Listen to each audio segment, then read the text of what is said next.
Nissan Armada is the undisputed price to performance king of the three-row body-on-frame SUV segment, even when stacked against its fiercest and most prevalent rival, the Chevy Tahoe. The Armada comes out on top in a dollar-for-dollar, trim-for-trim comparison. The Armada comes standard with a 400-horsepower 5.6-liter V8 that is both faster and more powerful than the 5.3-liter Tahoe.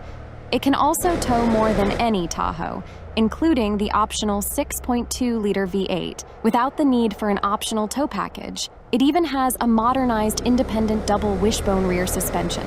No matter if you choose the rather Spartan base trim of the Armada, or go all the way up to the Platinum trim that competes directly with an Escalade for interior luxury, the Armada simply outclasses the competition for significantly less money.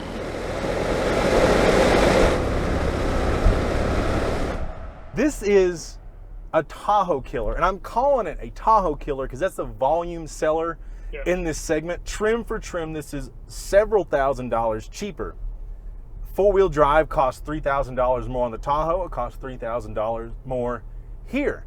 You do have a 6.2 option, which you can get in the Tahoe, but 5.3 is the majority, the overwhelming majority of what's in the Wilderness. It's their volume platform 5.3 LS based naturally aspirated V8. You can get a 3-liter diesel, which is only $1,000 more. And I would get that if you're going on a GM product. But if you're going for the what most people are getting, you're going to be getting that 5.3 two-wheel drive or four-wheel drive Chevrolet Tahoe. This 5.6 Endurance, this makes more power. That makes 355. This 400. And this makes 400. The Tahoe makes 383 pound-feet of torque. This is 413. And it gets that lower in the rev band. This is more torquey. You don't have to ring it out like a 5.3. It's not.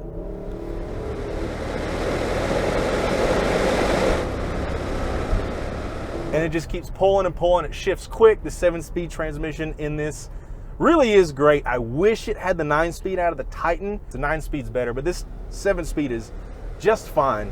This tows more than the Tahoe, period. There's no max tow pack. There's no this. There's no that. You buy it, it tows more. And you've got that built-in trailer brake down there by your right hand as well. I've got a built-in trailer brake. It's always in four-wheel drive. It's nice and soft and floaty. It's got an automatic rear leveling for your trailer. Once you hook something up, it does it by itself.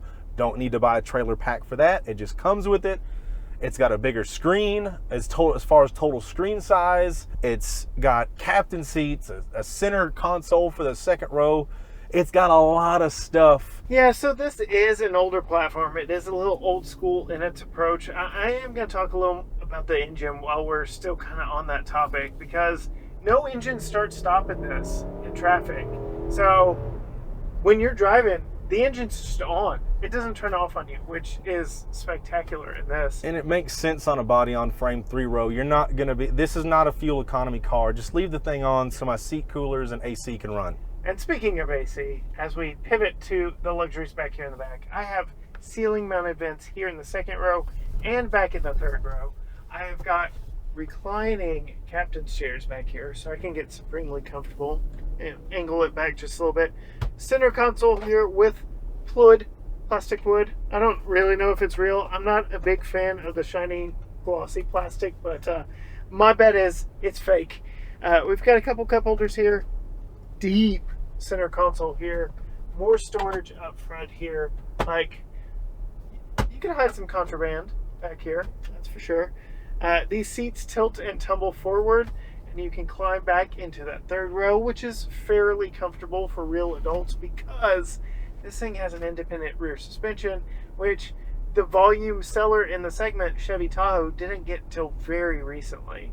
So this has stolen a lot of the goods from the upscale Infiniti QX80, on which it shares a platform, and it shows back here. I mean, the way they ditched the leather back here on the doors, the quilting on the seats, these seats are, it's an overstuffed leather chair. It is. It's soft, it's plush, it's a quiet ride. Let's check out this super soft. It's so soft. Oh We're man. on choppy seas back Yeah, here, Captain. captain's chairs are no Oh. joke in this thing. It does not hesitate to downshift. It gives you the gear you want. You get off the gas, it jumps straight to your higher gear that you ought to be in. It doesn't roll through them. It does what you want it to do to be responsive and also compliant without being jarring. It's really well matched to the vehicle, It's as modern an old SUV can be. which is probably why it's priced the way that it is. They've taken an old platform and chassis and really just done everything they can to it. It does everything an SUV should do. It does it well. It does it cheaper. They save a lot of space. They give you huge amounts of storage everywhere they can. They add to the luxury of it by having some of your stuff hidden like they do in the big fancy brands. Huge center console. He can I can get into the center console and steal stuff from back here because it's front hinged and rear hinged. I mean, they thought of everything. They've spent so much time refining this instead of making something brand new that it really is an incredible vehicle. I wish it had peasant blockers in the second row. That's a miss that I think they could have fixed during the update process. Well, these door panels are so thin, I don't even know where they go. It really is impressive how much interior room you get on this vehicle. The doors themselves are so slender. Everything about this is very upright and slender to maximize interior space and make the most of what you've got in here. I'm impressed as a second row passenger in this. And it's floaty, but it really is hard to upset. Even on these big 22-inch wheels. Yeah, it rolls, but it's not just giving up on me. They've done a lot of work to this platform. You can tell. We have to bring up the other Japanese competition in the Sequoia with its 3.5, which is really a 3.4 twin turbo V6.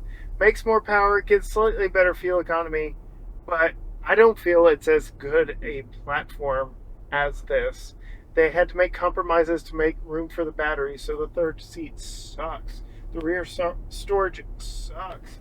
And you really pay a price outside of the first two rows in that. And then, I mean, you've got a proper V8 in this one. Another party trick this has is if you have a set of railroad tracks that are leaning pretty far downhill, you can, in fact, get the entire ass end off the ground.